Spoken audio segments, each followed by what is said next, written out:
And my guest today is the keeper of the Native Nutrition Flame, none other than Aajonus Vonderplanitz. How you doing? Fine. How about you? Very good, very good. Eating raw. Yes. Anyway, I received an interesting email from you, and I looked at it and I thought, this really deserves some attention. So we're going to talk about this theory that you have about what's going on. First of all, one of the things I was amazed that I learned in the email was the nature of these viruses. Viruses are not living things, are they? No, they're not. It's not like a microbe. It isn't like a microbe at all. They are protein waste products in solvent solution, and they can have animal tissue in them. Now, you cannot transfer animal tissue of that nature, any kind of an animal flu. Well, let me explain what a flu is. A flu is a solvent detoxification. A cold is normally a bacterial detoxification where microbes eat damaged tissue that is of a waste product, and when they consume that tissue, they can consume about 50 times their weight 24 hours, and they have a waste product of about 1 to 5%. So that's like you eating 50 pounds of food in one day and having a 1 to 5 pound waste product to deal with the next day. That's a good janitor. Really? So we want colds. Now, flus occur when people are so toxic that bacteria cannot help break down the toxic waste products because there's inorganic substances like chemicals from pesticides, inorganic fertilizers, food additives, Pepsi-Cola, all those sodas which are just chemical. They have nothing to do with food. When those chemicals get in the body and saturate the body and they destroy the bacteria, then our bodies have to make a solvent or many varieties of solvents to dissolve tissue. So the body may make about 300,000 types of viruses that are specific to a specific tissue within a particular cell, so that the whole cell its integrity isn't disrupted. So the whole cell doesn't die. It's just cleaning out, let's say, the veins in a particular area of the cell, whether it be the veins for neurological functions or lymphatic, which is cleansing, or the blood itself within the cell.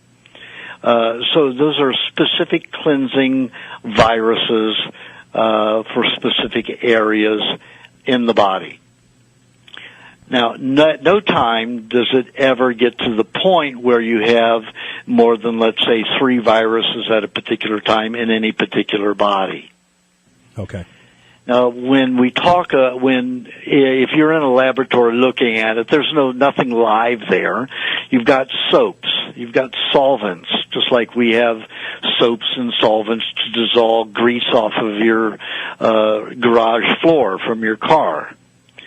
Now, what happens when you use a solvent, you use water in relationship with it because water is the main solvent on this planet. Universal it rains, solvent, dissolves rock, plants can eat. Right. So water is our main solvent. If you look under an archaeological book, the first thing listed under solvent is water. Right. So we mix a compound of proteins or chemicals which with water create a dissolution of substance. In this particular case, let's say the swine flu, you're talking about a specific tissue of a pig. And of course, a pig is not going to have a virus unless it is so toxic from poor feed and vaccines and all kinds of medication that it can't use its natural bacterial cleansing. And that obviously is happening because if you've ever seen animal husbandry, how it relates to swine, I mean, they feed them garbage. They literally feed them, garbage. Everything that people throw away and is rotten, they feed it to pigs. Well, that started in Egypt and Israel, over 6,000 years ago. pigs were used in the streets. That's why it was illegal to eat pigs, not because there was something wrong with them at first, but because they would eat anything. So all the waste products got dumped out the windows, and the pigs went around the streets eating everything. So it was illegal to eat the garbage collectors. But because people were eating a lot of cooked foods and throwing contaminated foods out, let's say that were left in silver vessels or lead cups and dishes, then of course they got contaminated with heavy metals. That was all thrown out, and the pigs started getting disease. Mm-hmm. So then it was illegal to eat the pigs, not only because they were the garbage collectors, but because they were diseased. Gotcha. So that had continued. So when farming became when feed became a big agricultural moneymaker, companies started going to other companies that made processed food like cereals, getting the waste products cheaply and then feeding them to pigs. Right, like one of the things they feed to pigs is is chicken waste, chicken feces. So the people who have chicken farms, they gather all that chicken waste up. They sell it to both the pig farmers and the cow farmers, and they feed it to those animals. Yeah, but that's okay. Oh, okay. All right. Yeah, pigs and dogs and chickens and birds eat a lot of fecal matter. Okay. What fecal matter is as long as the animal isn't eating chemicals and being injected with toxicity. Well, that's the issue. That's the issue. Yeah. The feces are pre-digested matter that the body didn't have time to absorb all of. Right. So other animals eat those feces, and they're very healthy with them.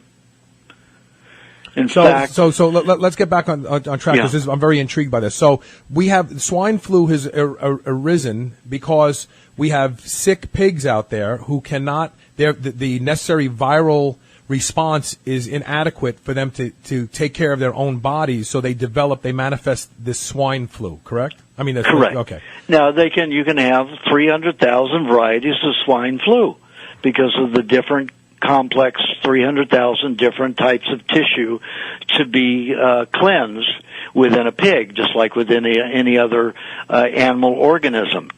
However, they cannot cross species. So how did we get swine flu then? It's been made in a factory and injected. Okay. Just the way AIDS was manufactured. It was created at UCLA in 1961-62 to create cancer in laboratory animals to study cancer. Okay. I don't want to get too deep into that yet, because I want to just elaborate one more thing here before we move there.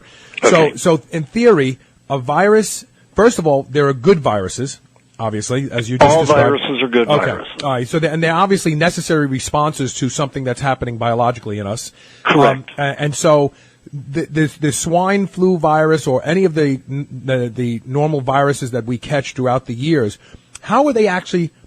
Do they incubate in our body and sit dormant until we spread it to someone else? I've never understood where the viruses go. The viruses are like the cicadas to me. It's a mystery. They come out once every 7 years, but where are they for that 6.9 years before they come out? Where do viruses reside? Okay, you're working under a wrong premise to begin with, okay. And you're never going to find the answer if you do that. Okay. Viruses have no nucleus. There's no respiratory system. There's no circulatory system. There's no digestive system. Viruses are not alive. That's like saying Tide soap is alive. Okay. They're not alive. They are solvents. They are soaps. So when they're not making us sick, when the bad ones are not making us sick, where are they, or what are they doing? Well, what's happening is, like I said, we have colds, which are mainly bacterial, which go in and feed on toxic tissue that's been damaged. Waste products that we don't eat well enough, we don't eat all raw, and therefore we accumulate toxicity. So bacteria have to come in and eat that waste products because we can't keep up with all the waste. Gotcha. Okay, so that's what a cold is. Okay. A flu is mainly viral. some bacteria some areas of your body may not be so contaminated that the bacteria, natural way that we cleanse with bacteria when we're overloaded with toxicity or waste products, bacteria will help us. But when we are so toxic that the bacteria are poisoned by the tissue from chemical inundation, then we have to make solvents. Each cell makes a solvent. Gotcha. Each cell makes a soap to help clean itself. Okay. And it's a union. It's like a factory. Particular cells get together and say, let's make this for us to help clean us. So they're making a soap to do that. So there's nothing dormant about it. It's just that when the accumulation of waste is so great and you can't use bacteria, then the cells make a solvent. There you go. Okay. And that's a flu. That's a virus. All right, let's take a quick commercial break. When we come back, I want to delve deeper into the more shocking information, which is more associated with a conspiracy theory, if you will. We're talking today with Aajonus Vonderplanitz. He is the foremost authority on native nutrition. Stay tuned. Primal Diet, actually. Well, Primal Diet. You're right, and that's actually your website. Give your website real quick before we go into the break. Well, I don't have a website, but people carry my information, and one of the websites is primaldiet.com. That's the one, right. For my publisher's books, and then for my books that my publisher publishes, and then We Want to Live, and the 2 is the numeral 2. So you spell out We Want, the number 2, then the numeral 2, then live is spelled out.com. Okay. Stay tuned. We'll be right back with more Superhuman Radio. Today with Aajonus Vonderplanitz about the sudden and suspicious outbreak of swine flu. He's got an interesting theory that we're going to delve into now. This is going to get really, really meaty. So keep your ears pasted to the radio. Now, I want to start back at 1976, Aajonus. What happened in 1976 with the swine flu vaccine? Well, I was 29 and living in California at the time, and a Dr. McBean from, I forgot her first name, she's an MD. She and Ida Honoroff, who was a consumer advocate and was nationwide syndicated on like 3,000 radio networks. Right. Those two women showed that the swine flu was a hoax, and that the swine flu vaccine that Ford and Rockefeller pushed through, David Rockefeller was our vice president and owned controlling stock in many pharmaceuticals. They were behind this swine flu thing. Even Gerald Ford went on and received his swine flu shot. Of course, David Rockefeller didn't. And they showed that the swine flu was a hoax and that the vaccine was going to harm and kill people. And it did, in fact. Didn't some people die? I mean, a large number of people died from the vaccine. Isn't that right? Well, there were 3 that died right there at the pole immediately after they got it. According to Ida, I did a radio show with her. She had the figures that showed 2,300 people, elderly people, died within 2 weeks of the shot as a result of the shot. In other words, they didn't have the flu before they got the shot, and then they got the swine flu from the shot. That is the only way that a human being can get a bird flu or a swine flu, is if it is injected in them. We do not have those tissue. Once a animal product goes into our stomach, it no longer holds the animal's tissue. It completely dissolves it and makes it into human tissue. So there's no way we can get a swine flu or a bird flu, avian flu, any other flu. Years ago, they used to blame it on races, the Spanish flu, the Mexican flu, and stuff like that. Right. Then when Rockefeller and Carnegie started taking over the universities in the early 1900s, shortly after that, after the Spanish flu incident, they started blaming everything on animals. Monkey flu, monkey AIDS, all this stuff. They're always blaming an animal, a natural creature. They're always blaming nature. You cannot get a virus into another animal. Viruses are cellularly produced in their whole form. So if a human cell creates a virus, it can only be done inside a human body or in a test tube where you have human cells. So there's no cross species of flus. You can't do of viruses. It's impossible. Right. I mean, you can get a herpes from another human being, obviously, but you can't. No, you can't. Oh, you no, can't? that is false also. So how do people transfer herpes from one person to another? They don't. That is also a fallacy. That's like saying, okay, the bears in northern Mexico come out of hibernation, and then the next door bears come out of hibernation all the way through the United States, all the way up to Canada, and all the way up to Alaska. So you're saying that is an epidemic. We have a bear epidemic. The swine, any kind of flu is the same thing.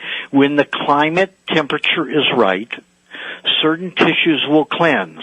And they may go in a 7-year cycle, they may have a 6-month cycle. It depends upon the tissue and how contaminated it is.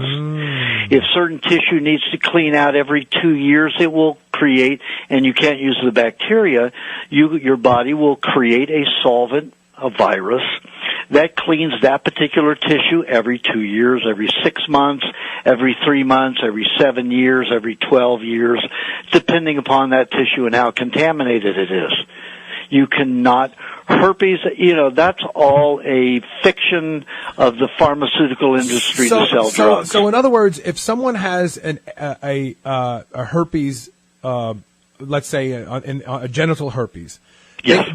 Wouldn't they be able to transfer it to someone else, especially if it's a man to a woman, since the inside of the vagina is basically like mucous membrane? It doesn't have the same barrier as it doesn't have a stratum corneum like the outer dermis does. Couldn't you transfer it that way then? Well, can you? Do you think Tide soap is contagious? No, it's not. I use it. Okay. Yep. Okay. Tide soap isn't contagious. Solvents are not contagious. I can inject it into you. And then you would get sick. I got you. Okay. And that's how people get the only way people can get swine flu is if they've taken animal, a pig tissue, grown it in a solvent, toxic environment, and then these swine cells create a virus to break itself down. Okay. Now let's. Okay. You can inject it into a human, and then you will find those actual swine tissue in there. Which is where the virus would end up having someplace to reside. Then. Correct. Yeah, no, there's no place to reside because they're not alive to reside. Okay. It's just you have a waste product, and now the body has to clean that waste product out of the body, and it's going to be very alarmed because you've got foreign tissue in there injected into the body. Okay. That's why Guillain-Barré disease, that's why anaphylactic shock occurs when you inject people with foreign debris, foreign tissue. It goes into shock. You can even die from the shock of foreign tissue being injected into you. Okay. All right. Now let me ask you a question now. In the email that you sent me, you postulated that perhaps some of this vaccine that was created back in 76, which killed so many people, it has just been vaulted. It has not been destroyed, you say, correct? Correct. They were supposed to destroy it, but my understanding from one laboratory technician that I know who works at that lab, they vaulted it. They put it in a vault. Why? That makes no sense to me, why they would even vault something that killed people. Because there seems to be certain people out there, and even President Kennedy, a month before he died, said in a speech, there is a secret society that means to get rid of and annihilate certain people. The Bush family was connected with Hitler. They financed Hitler. They're into annihilating people. To destroying, races and stuff like that. Right. So you've got these people that Kennedy tried to warn us about because he was in that affluent society with many of those people. Right. And they intend to destroy a lot of the population as soon as the resources became very low. and the resources are getting pretty low, and we've got 6 billion people on the planet, and according to some of the information that's delivered to us, they want to get rid of 4.5 billion people. So this is all part of the New World Order process that's occurring supposedly here in the country. Well, some people call it New World Order. Other people call it other things, skull and bone, groups from Yale. Right. Yeah, so that's part of it, and they gave the task of looking at overpopulation to Henry Kissinger back in the 60s. And he wrote a paper that's about 280 some pages. I think that's about 260. And he talks about the greatest way to get rid of overpopulation is to inject people with contaminated medications. Really? He wrote that? Yes, and you can look at the paper, look under overpopulation, Henry Kissinger, run his search engine, and you'll come up with that paper. And then that was given to the NSA, National Security Association, also the military, and the government secret services, and they all voted on a particular proposition. I forgot the number, 281, something like that, and that gave the military and secret services, secret military divisions, the right to start biological warfare and experimentation on U.S. citizens. So now this vaccine that was manufactured that killed all those people that has since been vaulted for no apparent good reason. How would it have found its way? No, the apparent reason is that they want to reuse it. No, but but it's not. That's not a good reason. I'm saying it's a reason, but it's not a good reason. The reason is it's not a healthy and it's a sinister, compassionate, and it's sinister. Humanitarian idea. Right, it's sinister. It's a sinister reason. So how does it find its way to Mexico? Well, a few months ago, the Mexican government gave out free flu vaccines. That's what I was going to ask. Were these people vaccinated? Yes. So obviously they were given this, some of the swine flu vaccine was taken out of the vault, given to the Mexican authorities, probably with a lot of money in their pocket. And they gave it to some clinics, and then it was being injected into people. And then when people got such a reaction, then it was, they found swine tissue in their bloodstream and in their kidneys maybe and their bladders. That's about the only place you could really find it and detect it. Right. In a laboratory test. So they find it, and then you have to understand that, see how this media campaign is so fast? Oh, I know. It's explosive. It is. It already had to have been set up. They were already ready for the cases to be discovered. You can't have 85 cases show up and all of a sudden, oh my God, we've got an epidemic on our hands that could be a pandemic. To be reported, they would have to show that they're very unusual cases. They would have to, even when they go to the laboratory test something, it never tests for anything that the laboratory is not directed to test for. And I was just going to ask you that. I mean, they would have had to specifically been looking for swine flu in these individuals. Exactly. So this has all been set up. It's a whole media campaign to sell what? They're trying to sell Donald Rumsfeld's Tamiflu. I know. I'm getting emails. They're going to pull the swine flu out of the vaults again and start selling the swine flu vaccine. I've been inundated with emails from Canadian pharmacies telling me to start buying Tamiflu now before it runs out. That's amazing you said that. I got 3 emails today alone from 3 different Canadian pharmacies. Yeah, well, the media is recommending people use Tamiflu to fight against the swine flu. All you have to do to fight against the swine flu is never get an injection from a doctor. Yeah, there you go. Or an injection from anybody. Right. The only way you can get any kind of foreign animal tissue into your body is by injection. Yeah, you're right. It makes perfect sense. Makes perfect sense. And we have to take a quick commercial break. When we come back, I want to talk about something you said earlier in the show, and that is that the AIDS epidemic was also manufactured very similarly. We're talking today with Aajonus Vonderplanitz about the current situation with the hoax, actually, about swine flu. Stay tuned. We'll be right back. Video show. We're talking today with Aajonus Vonderplanitz about the sudden and suspicious outbreak of swine flu. And what we've learned so far, for those of you who are just tuning in now, is that the vaccine may have shown up on the scene there in Mexico and may actually be the reason for swine flu. Now, Aajonus, you said something at the beginning of the show that you also put in the email, and I'd like you to elaborate on it. You say that AIDS was created in a laboratory.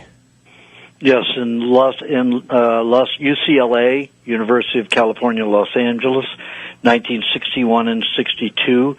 They created a mixture. What they did was combine the waste product, the virus of a bovine, the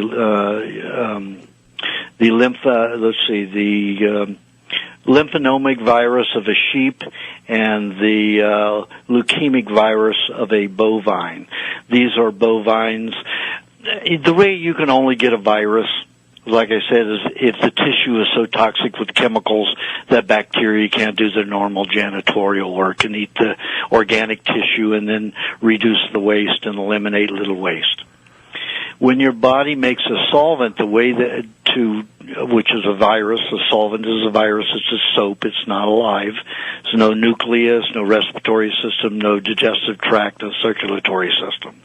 There's none of that. So it's not alive. It's a waste product. Right. It's dissolved animal tissue. Right. But now, specific animal tissue. So what they do is they take animal tissue and put it in a petri dish in a contaminated environment, but with enough solution to keep them alive. So the cells start taking themselves apart with solvents. And will eventually kill the cell.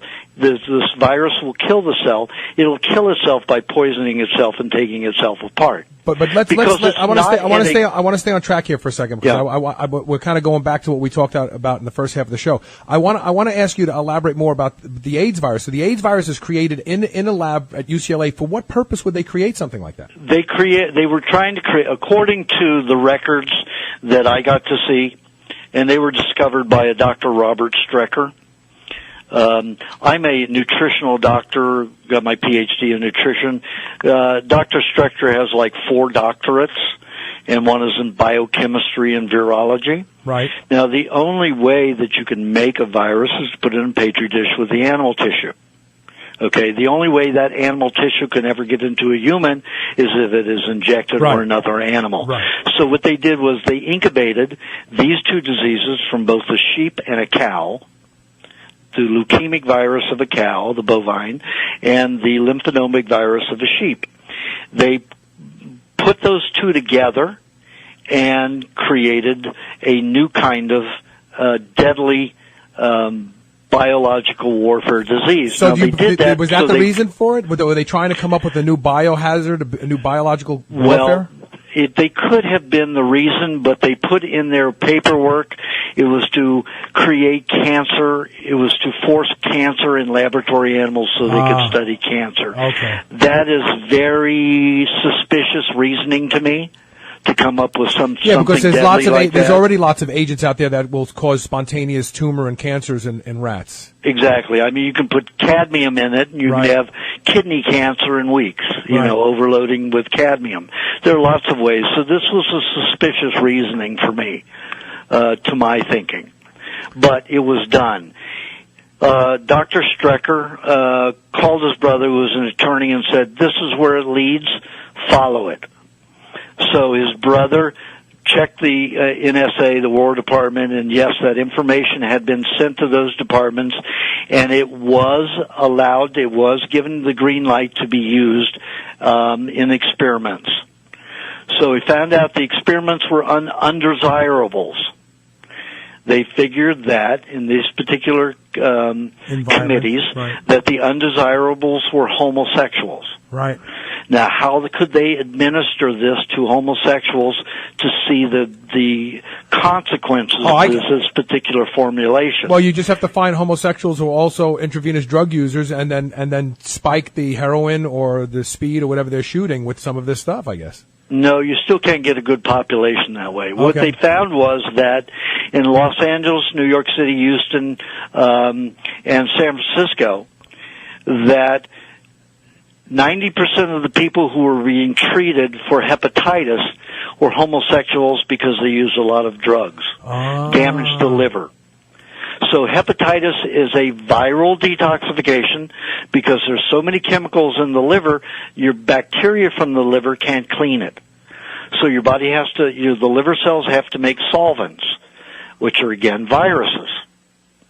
So it makes a self-cleansing substance.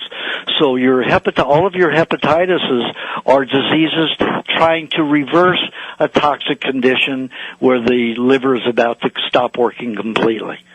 When you get to hepatitis, that means your liver is in terrible shape.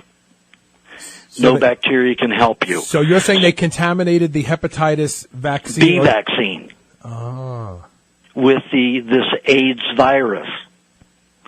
And they injected, that's why 10% of the population in those cities who got AIDS were not homosexuals, they were heterosexuals. Oh my God. Then they went and put it in the smallpox vaccine. The U.S. government and the U.K. government donated hundreds of millions of dollars of smallpox vaccine to African countries. Then all of these do good meaning groups, go out and administer and going to save the world by giving all these vaccines to African children and everybody to save their lives, from smallpox. We're given this AIDS virus in the smallpox vaccine. That's amazing. 125 million were donated. How many cases of AIDS were propped up in Africa within a year?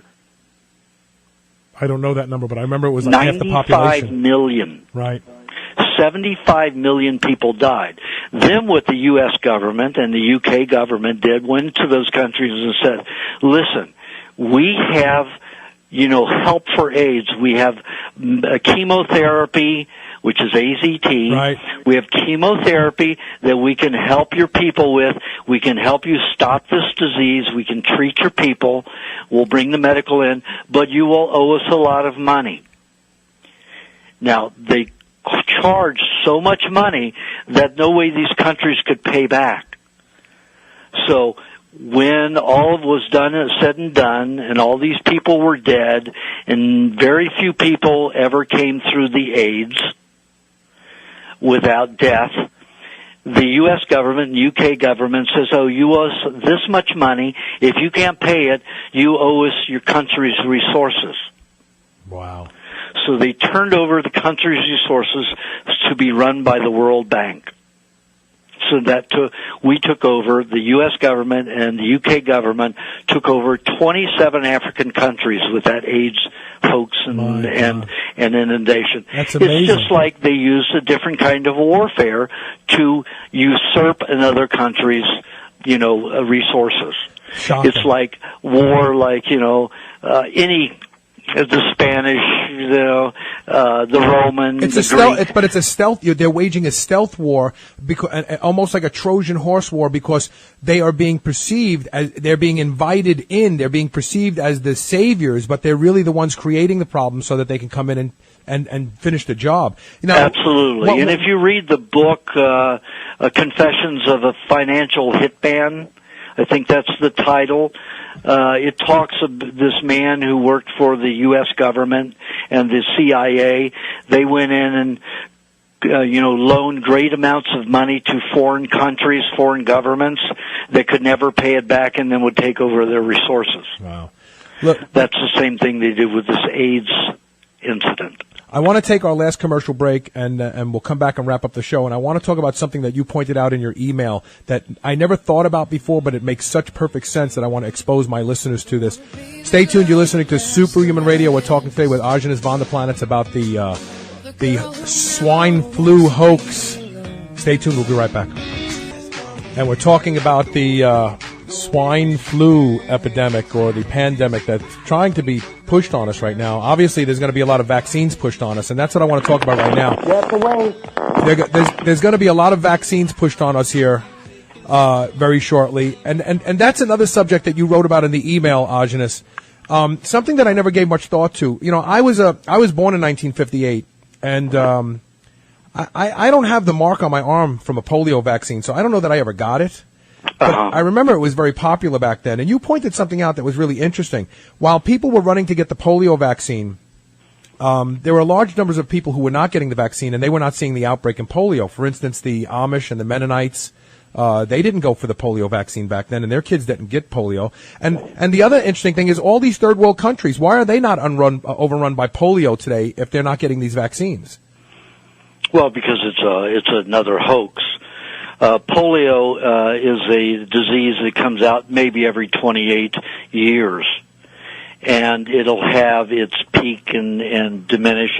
Sometimes it will be strong, but it's usually every maybe 240 years that polio will create, a severe reaction in humans. Now, poliomyelitis, everybody has it. It's a bacterial detoxification of the spinal cord. So it usually takes many, many generations before the spinal cord will get that toxic to where, a whole race will have to go through a heavy detoxification at the same time. That doesn't mean it's contagious. It means that the toxicity builds up all in the whole race at a particular time, and everybody needs to cleanse their spinal cords at the same time. So it's not a contagious thing.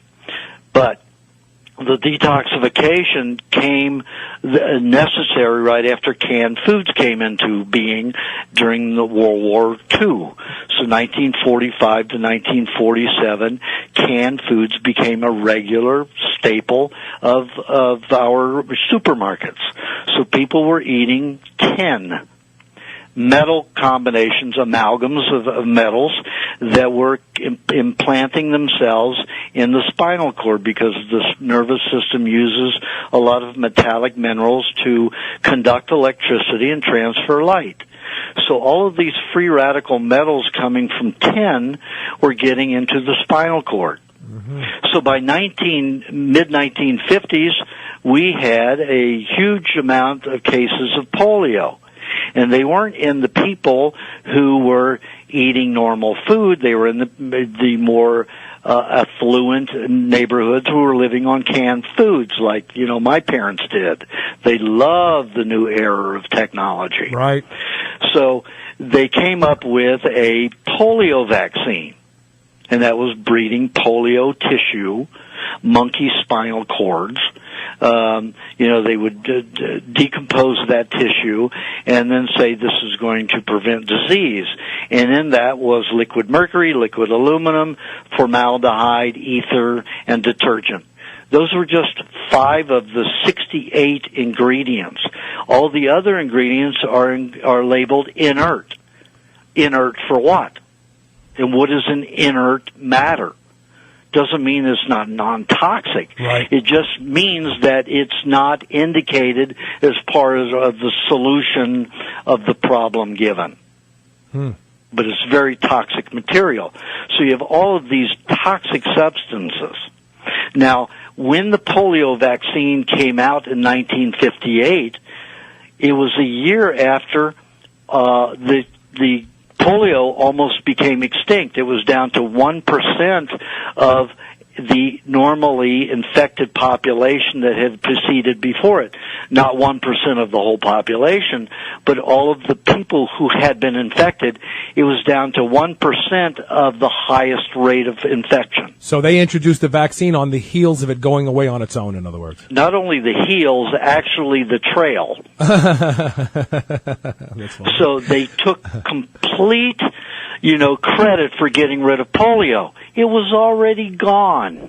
And you point out that in other countries, polio is not a problem, and they don't get polio vaccines. Correct. Do we still give children polio vaccines today? Absolutely. They get 3 in their lifetime, minimum of 3. And after I got my third, I got angina pectoris and diabetes. Oh, wow. Within days after my third vaccine. So you obviously had a reaction from, and that's another thing. I mean, that, they're pushing that what is that, human papillomavirus vaccine on a lot of young girls now, and they're trying to make the parents feel guilty if they don't let their kids. I would never let my kids get a vaccine of any type whatsoever. Absolutely. They're all poison. And there's no record that they ever prevent anything. When I was in Paris studying at the Sorbonne, Pasteur's material, I had to have somebody help me because I don't do well in French. And it was all written in French, of course. Right. And not one of the animals he ever vaccinated lived. Really? Not one ever lived. They all died of anaphylactic shock or severe flus. That's shocking. Yeah. And so there's no real foundation for that supports that these vaccines do anything then. Correct. Now, how can you say, oh, you're likely to get, some kind of disease and you take this, you're going to prevent it, when many people who get the vaccines actually get the disease. Anyway, in fact, there was 1% of all that. In 1958, there were 3 states and 1 city that kept record of polio cases. And they found that the numbers went all the way up to 484% increase in polio. All of the cases among people who had received 3 or more vaccines. Wow. Polio vaccines. So when you're injected polio tissue into somebody, you're going to give them polio. Well, I've never gone for, not never. I went for a flu shot when I was a young adult, when I lived in Las Vegas. My mother called me and said, the flu's going around, you should go get a flu shot. And I never thought about it. And I thought, okay, I'll go. I got a flu shot, and 3 days later, I had all the symptoms of a flu. I was sick and down and out for about 2 days. And you were given a flu. Yeah, and I thought to myself, I'm never going to do that again. But that would be stupid. Absolutely is stupid. There's not one person that doesn't get sick from a flu vaccine. They may get a little nauseous, they may have diarrhea, they may have some vomit, they may get dizzy, they may get very sleepy for days. Everybody has a reaction. Yeah. That's amazing, because everybody's being given the flu at that point, and the chances are that your reaction is the same reaction you would come in contact with if you had the straight flu injected in you anyway. So you probably would survive it anyway. It really wouldn't matter. Correct. Well, and really, the key to all of this, and we can come back around and talk. Well, let me also say one thing. Yeah, sure. That's very important. There's a lot of your viewers, your listeners, who are saying, "Well, look at the Spanish flu vaccine." The Spanish flu was the first vaccine ever made. It was given to people all over the world. Only people who got the vaccine got that flu. And that was by, I forgot the man's name. He wrote Man's Correct Diet. It's a book. And it was written in 1928, something like that, when he had gathered all of the information. He was an engineer for a health company. And he proved that the vaccine created the disease. And anybody treated by the medical profession would die. Yeah, and that's the truth. Because they would compound it with penicillin and other drugs. It's amazing. It's amazing. And it just continues to go on. And my biggest frustration is that, the medical orthodoxy does not look at people like people. They just look at us as a organisms. A vehicle for them to achieve what they want to achieve, which is basically it's a parasitic relationship. They want us to depend on them forever and ever, buy their drugs, and they have lots of cars and swimming pools and big families. It's disgusting. And stuff like that. It's disgusting. So there's the key. If you never want to get the swine flu, don't go get the swine flu vaccine. There you go. Don't get any injection. You never know what's in them. Well, I inject myself with testosterone, part of my hormone replacement therapy. No, I'm talking from a doctor. Yeah, there you go. But I mean, I actually buy my testosterone from a laboratory that I know of, and I trust them implicitly. But no, I know you're right. And the farther you stay away from most physicians, I mean, there's a handful of good physicians out there. Don't get me wrong, they're not all bad, but the ones that just follow the company line, they don't use their own brains. They just do what the black book says to do for this and that. Those are the ones you have to stay clear of.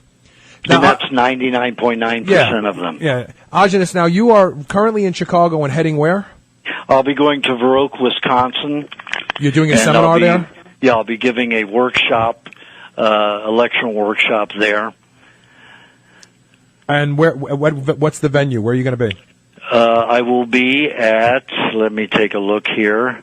I will be at 321 East Decker Street. Okay.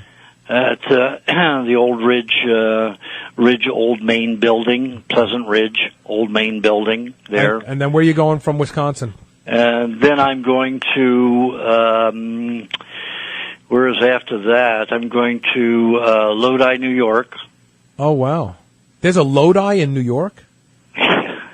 Yep. God, I lived in New York for most of my life, and I never knew there was a Lodi there. That's pretty funny. Yeah, it's Seneca Lake, New York.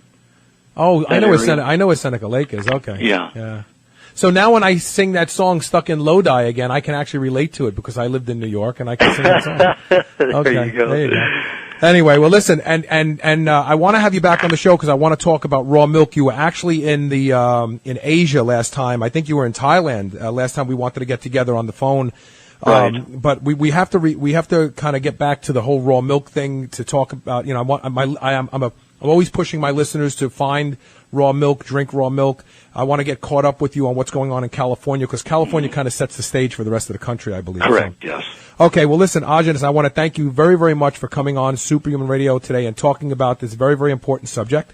Well, you're very welcome, and thank you for having me. Yeah, and then I'll be in touch with you in the next couple of weeks, and we'll get you back on the air to talk about raw milk, okay? Okay, I just wanted to know, please. Have you read both of my books yet? I read one of them, We Want to Live. Great book. And there's another one called The Recipe for Living Without Disease. It has a lot of the science on how raw foods and cooked foods differ and all the toxicity in cooking. And people can get those books at the websites that you gave before, which is We Want to Live in the numeral 2, WeWantToLive.com.